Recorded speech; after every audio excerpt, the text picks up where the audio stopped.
ও ভাই, একটু আগে ধোয়া দেখাইছিলাম, বাট এইটা রিয়েলি মেঘ। ইয়ে কে আয়ে ক্লাউডস।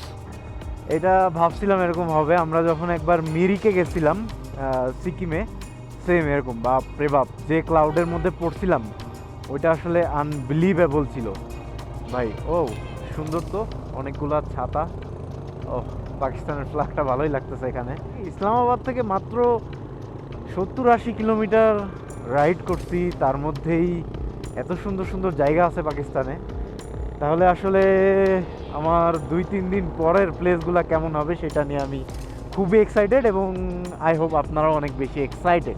ভিডিও আসলে আপলোড রেগুলার দেওয়াটা একটু কষ্ট, কারণ যেখানে যাচ্ছি প্রথমত এখানে নেটওয়ার্ক নাই, আগের কিছু ভিডিও রয়ে গেছে।